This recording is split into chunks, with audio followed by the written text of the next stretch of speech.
하나님의 말씀 창세기 25장 29절부터 34절 마지막 절까지 제가 봉독을 해드리겠습니다. 하나님의 말씀 창세기 25장 29절부터 마지막 절 말씀까지입니다.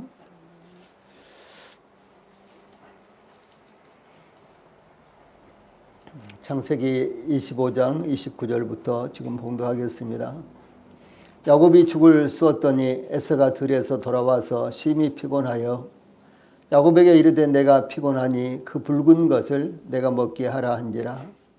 그러므로 에서의 별명은 에돔이더라. 야곱이 이르되 형의 장자의 명분을 오늘 내게 팔라. 에서가 이르되 내가 죽게 되었으니 이 장자의 명분이 내게 무엇이 유익하리요. 야곱이 이르되 오늘 내게 맹세하라. 에서가 맹세하고 장자의 명분을 야곱에게 반지라.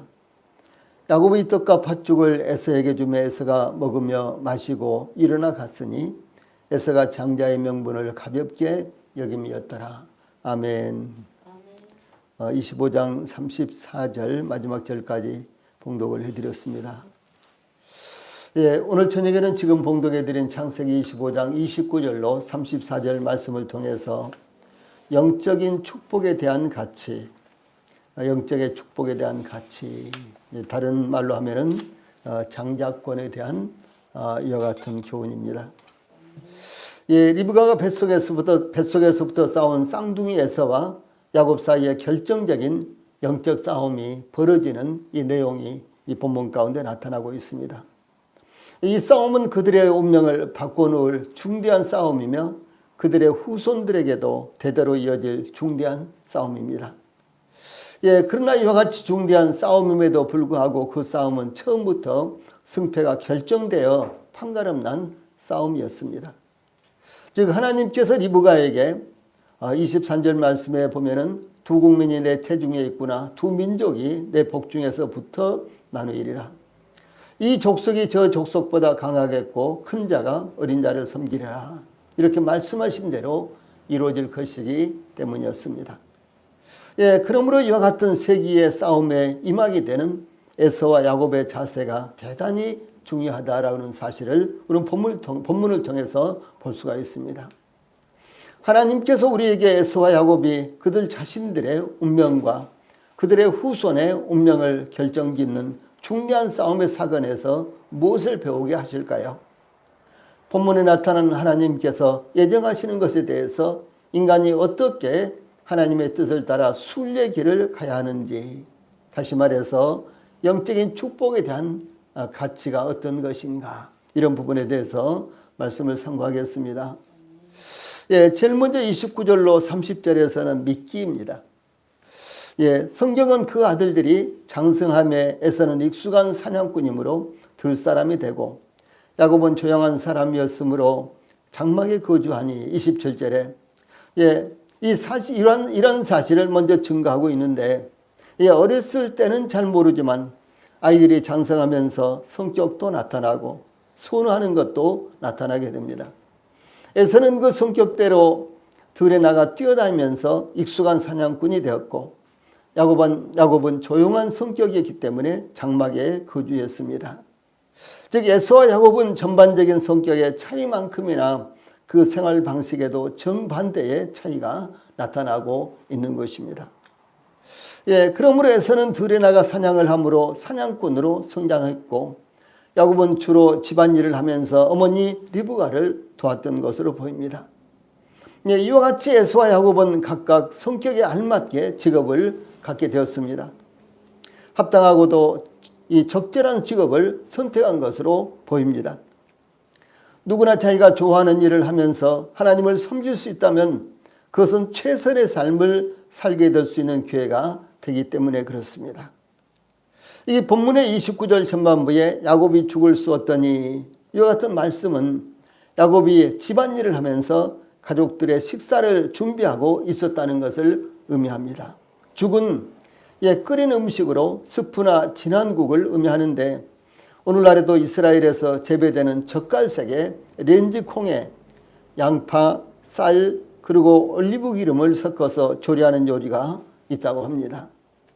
이 가족들을 위해서 때를 따라 식사를 준비하는 것은 정말로 대단히 중요한 것입니다. 요즘은 가사일 이렇게 부르는데 이와 같이 가족들을 위해서 식사를 준비하는 것은 인류의 역사가 시작될 때부터 그 무엇보다도 중요한 일이었습니다. 그러므로 가족들을 위해서 식사를 준비하는 주부들과 혹 가장이라도 그것을 귀찮게 여기지 말고 참으로 중요하고도 아름다운 일이라는 것을 잊지 않아야 되는 것입니다.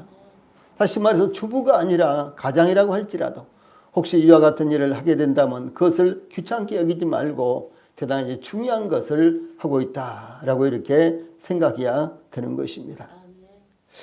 우리나라는 전통적으로 삼시세끼를 다 집에서 먹는, 특별한 일이 없으면 집에서 먹는 것이 일반적이죠.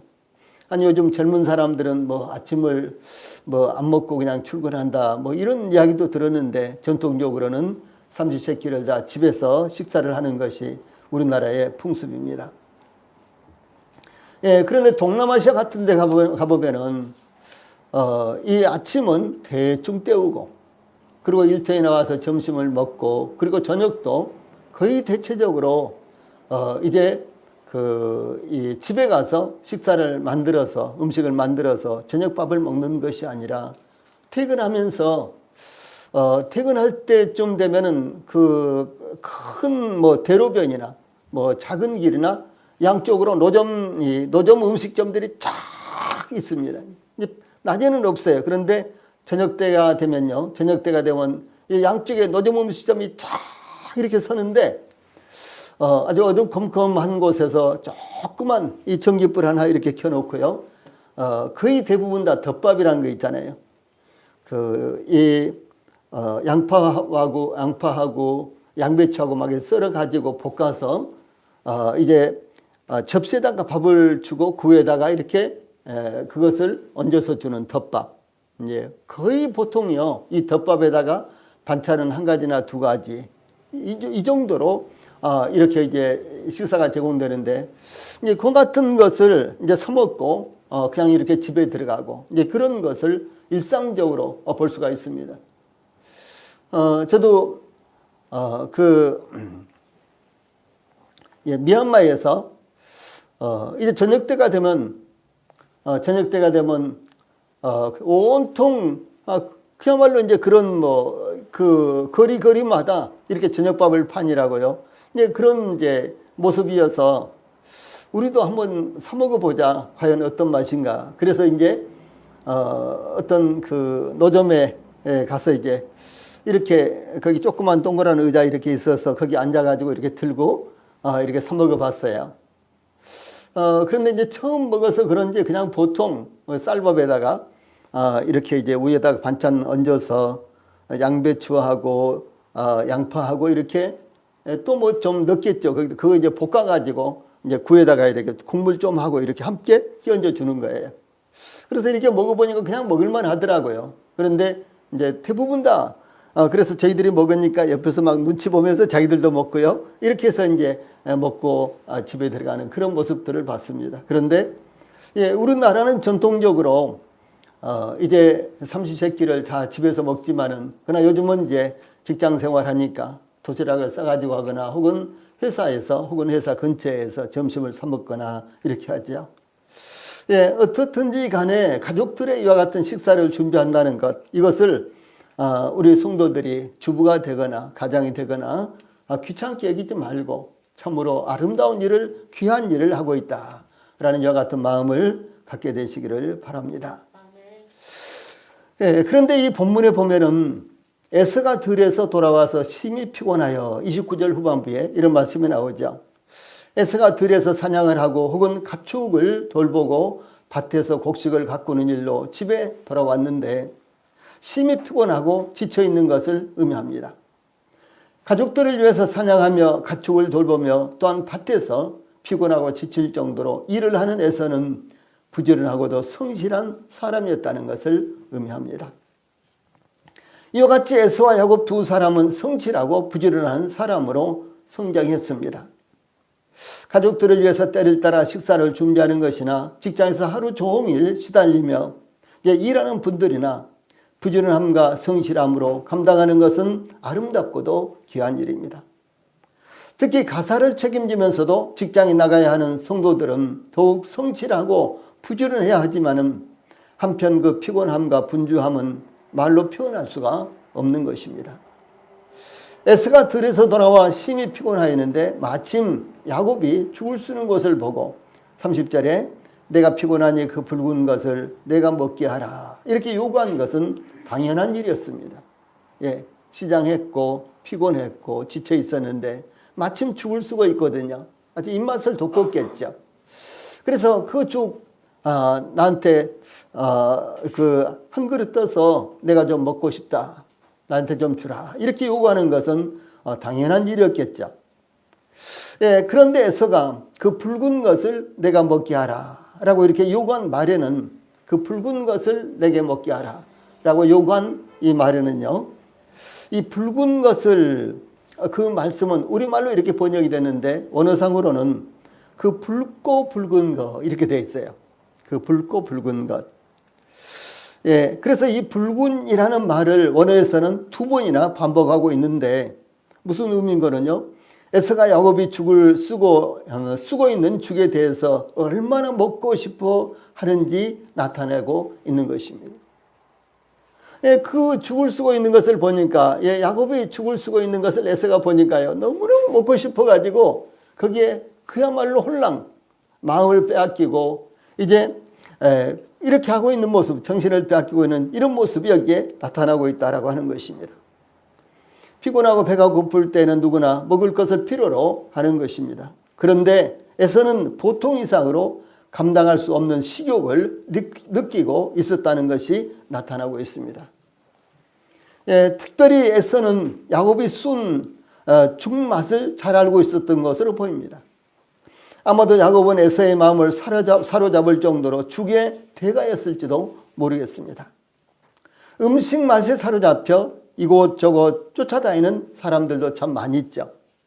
예, 우리가 잘 모르지만은 음식 맛을요, 뭐 TV에서 듣고 혹은 뭐 친구들한테서 듣고 아주 하루도 원전까지 다니는 이와 같은 사람들이 참 많이 있습니다. 이 먹고 싶은 음식이라면 밤이 늦어도 꼭 먹어야지만 잠자리에 눕는 이들도 많습니다.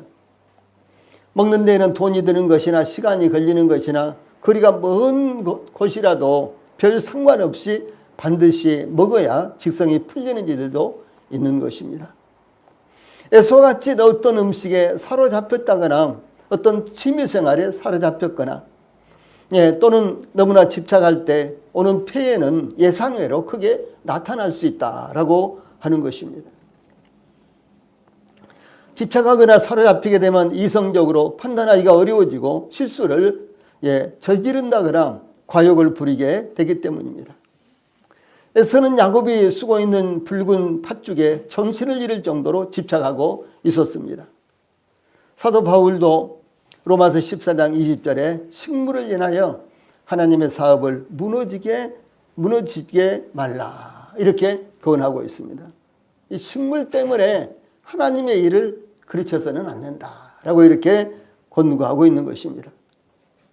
단지 죽 한 그릇만이 아니라 물질이라는 신, 즉 맘몬이라는 거죠. 맘몬. 예. 물질이라는 신에 눈이 어두우면요, 모든 것을 그르치게 되고 결국은 영성을 벗어나게 된다는 것을 잊어서는 안 된다라는 사실입니다. 다음에 31절과 32절에서는 선택입니다. 선택하는 부분입니다.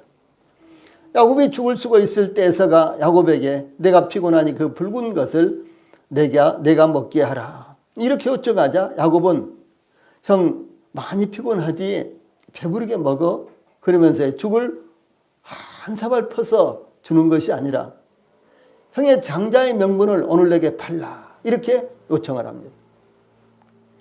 야곱이 요구한 장자의 명분은 태를 열다 라는 말에서 나온 것인데 사람이나 짐승의 초태생과 장자의 상수권을 의미하는 말입니다. 이 장자권의 애적 특권은 아버지의 뒤를 승계하여 가장이 되어 가문의 대소사를 관장하는 것, 또 형제들에게 할당된 유산의 두 몫을 분배받는 것입니다. 이 내적 특권은 하나님과 사람 앞에서 가정의 대표자로서 모든 일을 수행하며 또한 영적 축복의 후계자가 되는 것입니다. 또한 부친의 노후와 사후를 책임지며 모친과 미혼 형제들을 부양해야 되는 이와 같은 책임을 갖고 있는 것입니다. 그래서 장자권은 참 중요한 것이었습니다. 예, 그런데 우리나라 같은 경우는 이제 선진국으로 갈수록 이와 같은 이제 제도가 이 풍습이죠. 이와 같은 이제 전통적인 풍습이 무너지고 모든 형제간들이 똑같은 입장에서 뭐 나이가 많든지 적든지 간에 똑같은 입장에서 이제 아버지 유산을 나눈다거나 이렇게 되어 있는데요. 이것은 이 공평하다기보다는요, 좀 더 불합리한 것이 참 많이 있는 것입니다.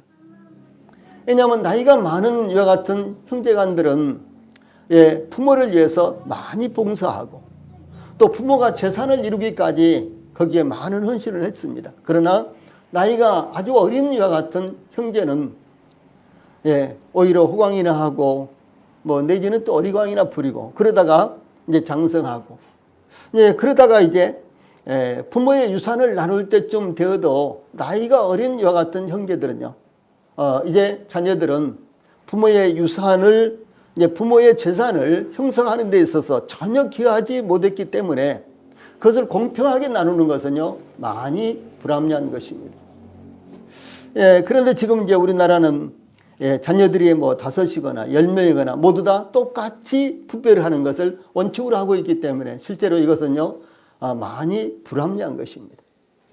아마 우리 성도들 가운데 뭐 장남이라든가 장녀라든가 그런 경우도 있을 것이고 아니면 이제 아주 막내인 경우도 이렇게 있을 텐데요. 틀림없이 장남이나 장녀는 예, 이 부모의 재산 형성을 위해서 많이 애쓰고 수고한 이와 같은 자녀들입니다. 예, 그런가 하면 막내는 거의 기여를 하지 못하고 기여를 하지 않고 이와 같이 이제 부모의 재산을 이렇게 동일하게 이제 나누는 이와 같은 입장이 됐는데 실제로는 이와 같이 이제 좀 불합리한 것들이 있다라고 하는 사실입니다.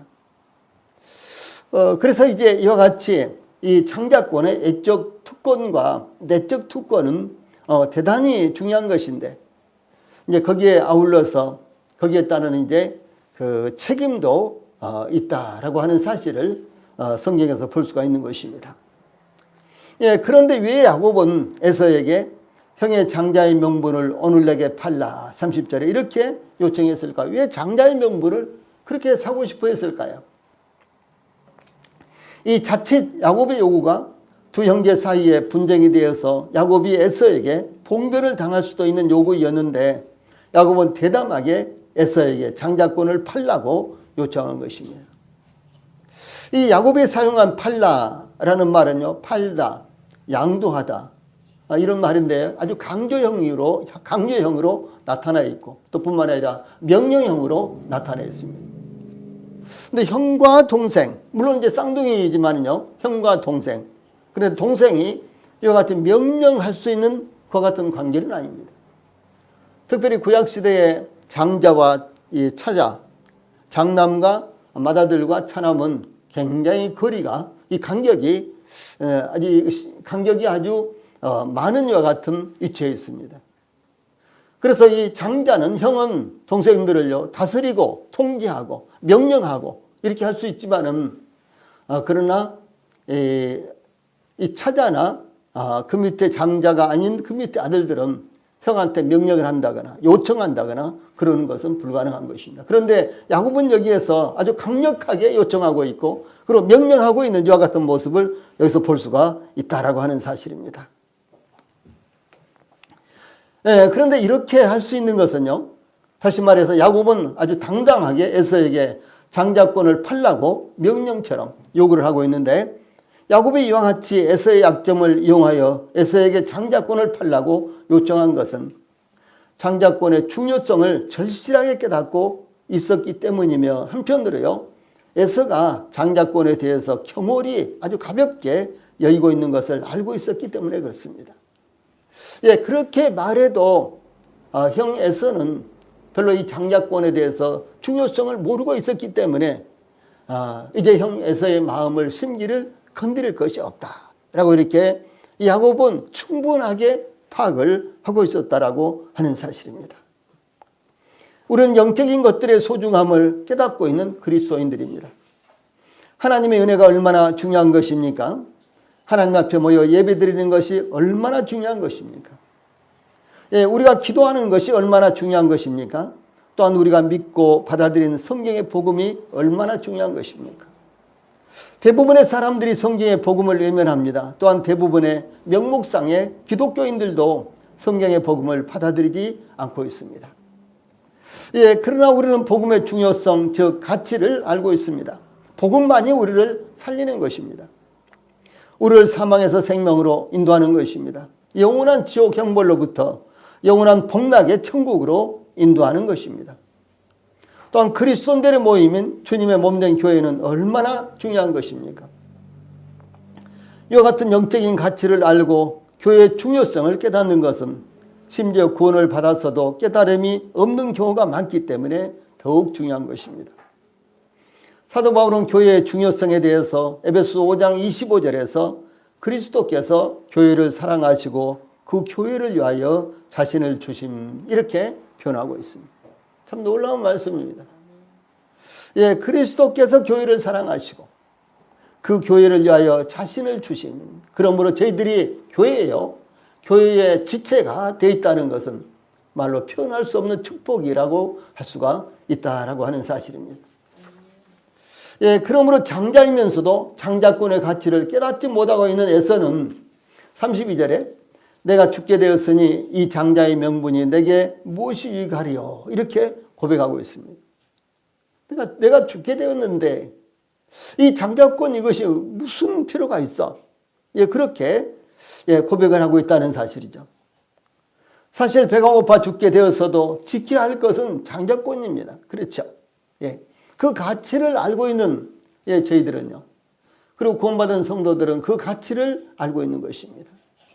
그러므로 설마 배가 고파서 죽는다고 할지라도 반드시 붙들어야 되고 지켜야 되는 것은 장자권이다 라고 하는 사실입니다. 지금 당장 배가 고파 죽게 되었다고 할지라도 장자권을 잃는 것은 생명을 잃는 것보다 더 소중한 것이었습니다. 그러므로 기독교 박해 시대에는 수많은 그리스도인들이 생명을 잃으면서도 불붙은 건초더미 위에서 화형을 당하면서도 굶주린 맹수들에게 찢겨 먹이가 되면서도 형장의 이슬로 사라지면서도 믿음을 포기하지 않았습니다. 가족들이 죽어가는 그 앞에서도 그리스도를 부인하지 않았습니다. 내가 아니요 하면은 가족들이 살아나는데도 불구하고 가족들이 죽는 그 현장에서도 아니요를 할 수가 없었다라고 하는 사실입니다. 그래서 가족들이 죽임을 당하고 결국 자기도 죽임을 당하는 이와 같은 극한의 박해 가운데서도 그들은 그리스도를 부인하지 않았습니다.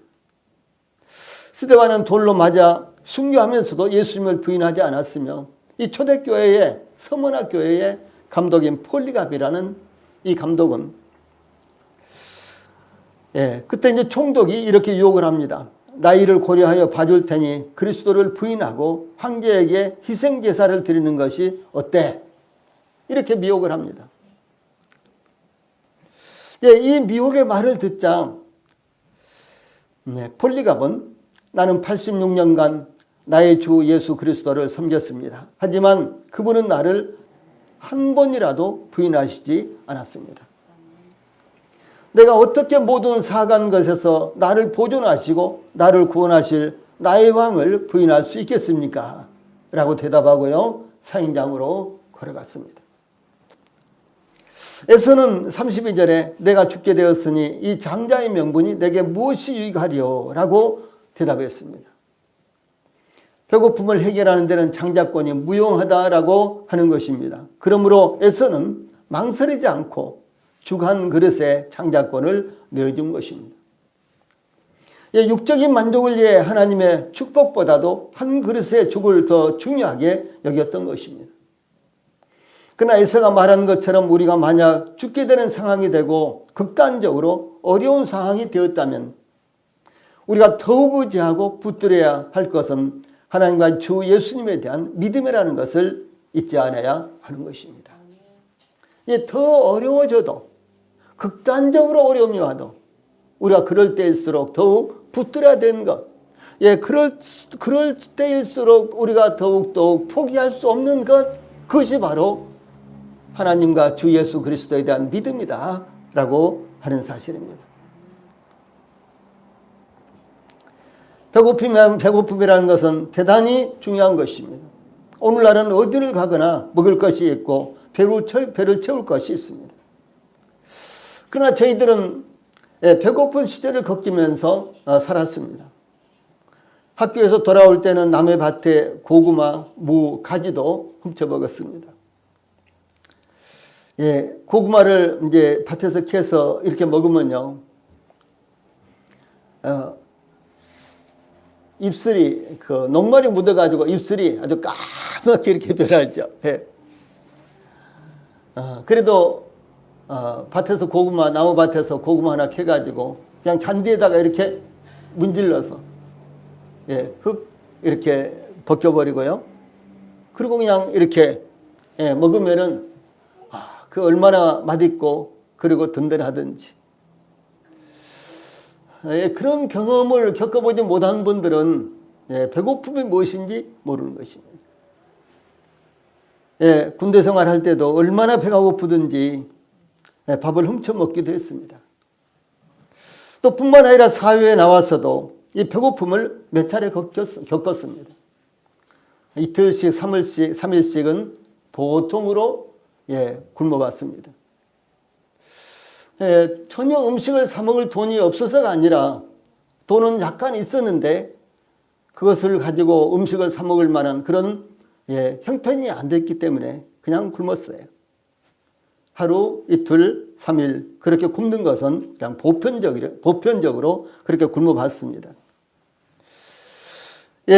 그러나 세상을 얻기 위해서 이 물질 때문에 영적인 것을 가볍게 여기서는 안 된다는 것입니다. 아무리 배가 고파도, 아무리 물질이 필요하다고 할지라도 영적인 것을 버리면서까지도 물질을 얻으려고 하면 안 된다라고 하는 사실입니다. 왜냐하면 세상에 있는 것들은 영원하지 못하지만 영적인 것은 영원하기 때문에 그런 것입니다. 세 번째로 33절과 34절에서는 가치입니다. 성경에서는 인간을 크게 두 가지 부류로 나누고 있는데 그 중 하나는 영적인 사람이요, 다른 하나는 육신적인 사람입니다. 요한복음 3장 6절, 고린도전서 3장 1절 이런 곳에 이렇게 나와 있습니다. 영적인 사람은 거듭난 사람으로 하나님께 속한 사람을 의미하며 육신적인 사람은 거듭나지 못하고요, 세상에 속하고 사탄에 매여 있는 사람을 의미합니다. 영적인 사람은 하늘에 속한 것을 추구하며 육신적인 사람은 땅에 속한 것들에 탐욕을 품고 살아가는 사람을 말합니다. 사도 바울은 고린도전서 2장 14절에 육에 속한 사람은 하나님의 성령의 일들을 받지 아니하나니 이는 그것들이 그들에게 어리석게 보이며 또 그는 그것들을 알 수도 없나니 그러한 일은 영적으로 분별되기 때문이라 이렇게 증거했는데 에서는 전형적으로 육에 속한 사람입니다. 이 고린도전서 2장 마지막 부분과 그리고 3장 1절까지에는 이 세 가지의 부류의 사람이 나옵니다. 제일 첫 번째로는 육신에 속한 사람, 두 번째로는 육에 속한 사람, 세 번째로는 신령한 사람 이렇게 나옵니다. 제가 지금 육신이라고 이렇게 말할 때는 육에 속한 사람을 지금 말씀드리는 것입니다. 그래서 육에 속한 사람, 이 전형적으로 육에 속한 사람, 그 사람이 바로 에서다라고 하는 사실입니다. 에서는 그 배고픔, 지금 배고픔, 들에서 와서 지쳐있고 배고픔, 그것 때문에 이 하나님께로부터 오는 이 영적인 축복을 포기할 정도로 그는 육적인 사람입니다. 그래서 육적인 사람은 하나님의 일에 대해서 전혀 알지 못하는 것입니다. 하나님에 대해서 소망도 없습니다. 그 사람은요, 얼마든지 이 육적인 것을 위해서 영적인 것을 포기할 수 있는 이와 같은 사람이다라는 사실을 증거하고 있습니다. 그래서 여기 32절에서 내가 죽게 되었으니 이 장자의 명분이 내게 무엇이 가리요? 이렇게 말하자 야곱은 에서에게 오늘 내게 맹세하라 이렇게 다그쳤고요. 에서가 맹세하고 장자의 명분을 야곱에게 판지라. 33절에 이렇게 기록하고 있습니다. 에서가 맹세하고 장자의 명분을 야곱에게 판지라. 예, 장자의 명분을 팔게 된 에서의 모습을 이렇게 증거하고 있습니다. 야곱은 에서에게 맹세하라 라고 요구했고요. 에서가 장자의 명분을 맹세하고 팔았다는 것입니다. 이 맹세는 언젠가 한번 소개를 해드렸습니다만 이 맹세라는 말은요 7, 7이라는 숫자하고 똑같은 말입니다. 그래서 이 맹세는 7이라는 단어에서 유래를 했는데 7번 말하다, 서약하다 라는 뜻으로서 쌍방 간에 맺은 약속을 신실하게 이행할 것을 서약하는 성스러운 의식으로 그 약속한 것에 대해서 신뢰성을 구축하기 위한 것입니다. 에서가 맹세하고 장자의 명분을 야곱에게 판지라. 33절 마지막 부분에 이렇게 증거하고 있는데 그러면 과연 장자의 명분을 팔 수도 있을까요? 예, 그렇습니다. 예, 아버지의 직권으로 다른 아들을 선택할 때 장자권은 다른 아들에게로 넘어갈 수 있었습니다. 장자가 있는데도 불구하고 그 장자권이 다른 아들에게로 넘어갈 수 있다라고 하는 사실입니다. 예를 들어서 창세기 48장 14절에 야곱은 요셉의 두 아들 므낫세와 에브라임 중에요 장자 므낫세보다도 차남 에브라임을 더 앞세웠습니다. 요셉의 두 아들, 그래서 야곱이 이제 애굽으로 이주하기 전에 요셉이 낳은 두 아들이 므낫세와 에브라임입니다. 그래서 이제 야곱은 이렇게 말합니다. 내가 이곳에 오기 전에 낳은 내 두 아들은 요셉 너의 두 아들은 내 아들이다. 이렇게 말하면서요. 이제 두 아들을 축복을 합니다. 그때 이제 야곱은 나이가 많아서 눈이 보이지가 않았을 때였습니다.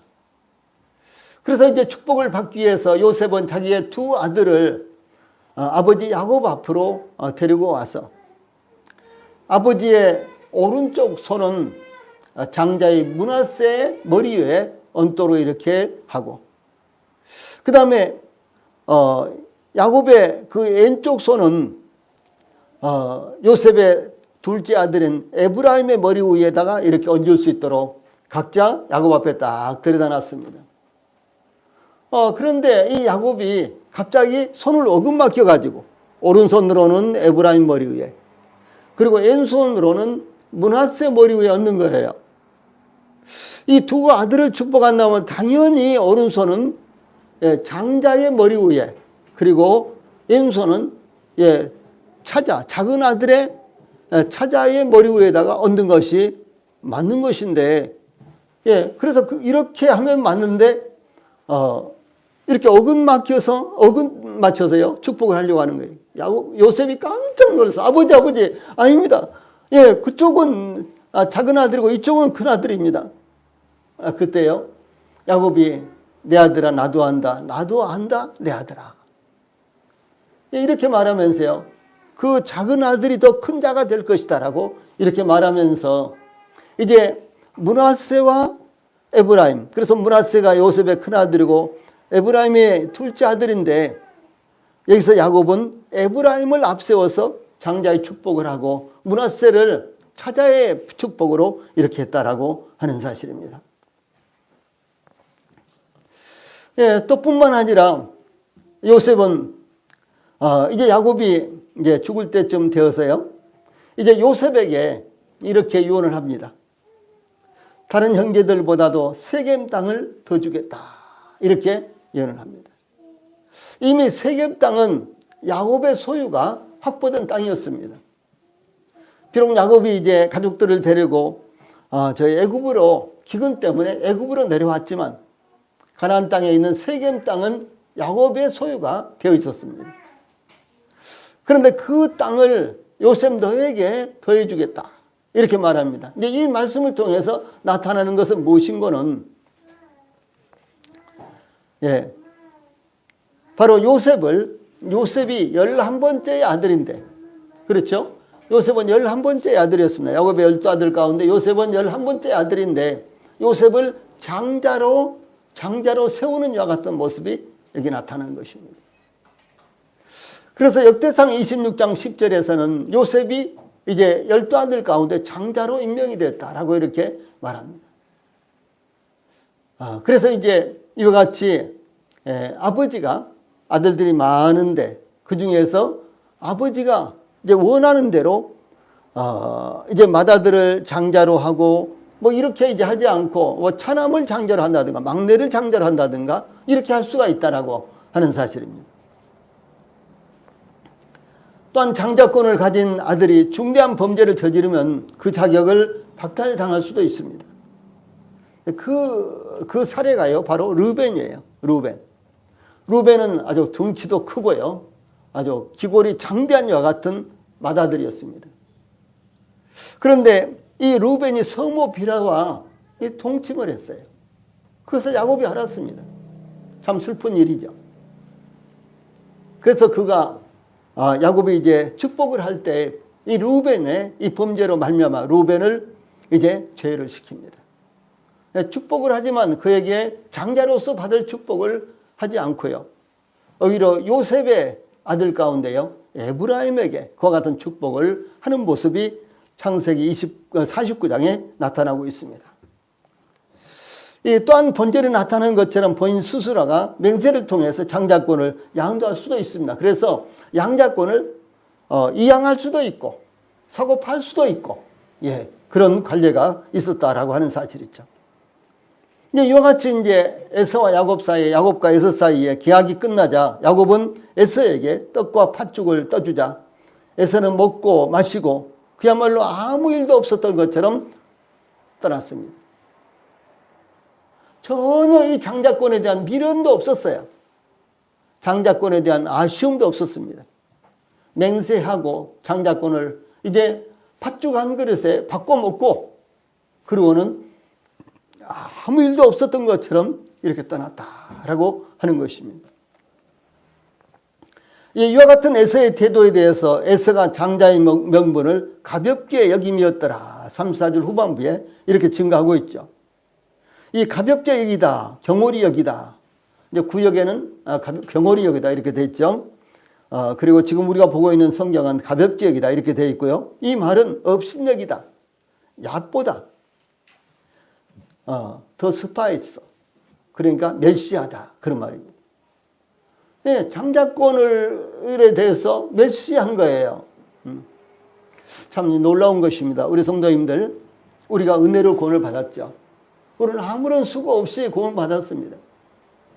아마 우리 성도들 가운데는 교회에 가보지도 않았는데, 한 번도 교회 가본 적이 없었는데 어느 날 복음을 듣게 됐고 그리고 관심을 갖게 됐고 그래서 이제 복음을 듣자 마음에 믿어져서 구원을 받고, 아마 이런 성도들이 있을 거예요.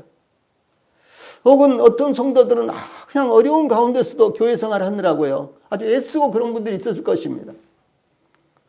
저 같은 경우도 집에서 교회 다니지 못하도록 여러 가지로 막고 방해를 했지만 교회를 다녔습니다. 물론 이제 자라면서 교회를 이제 계속해서 가지 못할 때도 여러 번 있었습니다. 그러나 교회, 그것은 마치 우리의 고향 같은 생각이 들고 언젠가는 교회 가서 봉사하고 헌신하고 함께 어울리고 기도하고 예배하고 이것이 꿈이었습니다. 그러다 복음을 들었을 때요. 그러다 복음을 들었을 때 성경도 상당히 읽었고 뭐 암송도 많이 하고 뭐 그런 상태였기 때문에 또 날마다 설교를 해야 될 이런 입장이었기 때문에 이 복음을 들었을 때 너무 놀랐어요. 와, 그렇구나. 그 문제가 그런 것이구나. 이렇게 깨닫게 됐어요. 참 놀라웠습니다. 그래서 저와 같이 복음을 들은 분들이요, 그 당시에 한 25명 정도 됐는데 한 25명이 일주일 내내 복음을 들었어요. 정확하게 파악은 못했습니다만은 저 혼자만 구원받았어요. 저 혼자만. 네. 그 중에는 이제 신학교를 다니다 온 사람들도 있었고, 그리고 이제 또 교회에서 어떤 뭐 직분을 가지고 이렇게 섬기는 사람도 있었고, 그런데 그 중에서 저 혼자만 구원을 받은 거예요. 네? 얼마나 놀랍습니까? 정말 은혜로 구원받은 거예요. 은혜로 받았습니다. 네? 그래서 은혜로 받았기 때문에, 공짜로 구원을 받았기 때문에 이것을 가볍게 여기면 안 된다는 사실이죠. 이것을 값으로 우리가 받을 수 없기 때문에 하나님께서 은혜로 저희들에게 구원을 허락하신 것입니다. 값으로 매길 수 없기 때문에, 계산할 수 없기 때문에, 그 가치를 환산할 수 없기 때문에 저희들에게 은혜로 구원을 시켜주신 것이지, 예, 하나님께서는 얼마나 큰 놀라운 대가를 지불한 것입니까? 예, 그래서 저와 우리 성도들이 저희들이 받은 구원, 영원한 생명, 이것을요 가볍게 여기면 안 되는 것입니다. 그런데 에서의 경우를 우리가 생각해 볼 수 있습니다. 에서의 경우를 생각해 볼 수 있습니다. 에서는 장자지요. 예. 사실은 아브라함은 이삭을 낳고, 이삭은 누구를 낳고? 예, 에서를 낳고 이렇게 돼야 되잖아요. 그렇죠? 예. 아브라함은 이삭을 낳고, 이삭은 에서를 낳고 이렇게 해야 되는데, 그 중대한 부분입니다. 그런데 아브라함은 이삭을 낳고, 이삭은 야곱을 낳고, 야곱은 베레스와 세라를 낳고 이렇게 되어 있잖아요. 그런데 이 에서는 전혀 자기가 수고한다거나 수고했다거나 아니면 자기가 기대를 했다거나 소원이 있었다거나 그런 것도 아닌데 장자권이 주어졌다는 말이에요. 자기가 애쓰고 노력하고 그야말로 투쟁을 하면서 장자권을 갖고 있었다면 혹시 그 가치를 어느 정도 알 수 있었을지도 모르겠습니다. 그러나 전혀 생각지도 않은 것이 자기에 돌아왔고, 전혀 자기는 귀한지 천한지도 알지 못하고 있는데 자기에게 돌아왔기 때문에 아마도 이 에서가 장자권을 전혀 가치 없는 것으로 생각해버리고 말았지 않느냐, 이렇게도 볼 수가 있다는 사실이에요. 예, 그래서 저희들이 받은 구원, 이것은 정말 공짜입니다. 그렇죠? 그 가치가 얼마나 놀라운 것입니까? 그런데도 공짜예요. 그런데도 은혜입니다. 그래서 저희들이 은혜로 구원을 받았다고 해서요, 그것을 가볍게 여기지 마십시오. 아무나 구원 받는 것이 아니지 않습니까? 그렇죠? 예. 청함을 받은 자는 많되 태감을 입은 자는 적으니라라고 주 예수님께서도 말씀하셨고, 누가복음에서는 적은 무리여 두려워하지 말라, 이렇게 말씀하셨잖아요. 예. 그 세상 열방이 그렇게 많지만 아주 작은 나라 하나님께서 이스라엘을 선택하셔서 하나님의 백성으로 삼으셨지 않습니까? 그러므로 저희들에게 은혜로 주어졌다고요? 저희들이 땀을 흘리고 수고하고 애쓰지 않아도 저희들에게 주어졌다고 할지라도 이 구원을 가볍게 여겨서는 절대로 안 되는 것입니다. 그것이 얼마나 귀한 것이며 이것이 얼마나 저희들에게요 유익한 것이고 저희들의 영원한 세계를 보장해 줄 수 있는 얼마나 놀라운 것인지 이건 말로 표현이 안 되는 것입니다. 그러므로 우리 성도들이 정말 가볍게 여겨서는 안 되는 것입니다. 여기 에서의 태도에 대해서요,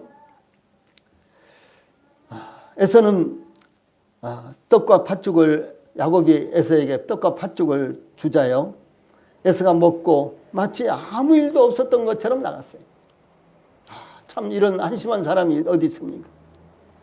이런 한심한 일이 어디가 있어요? 네. 영원히 후회할 요 같은 일이 이거 어디가 있습니까?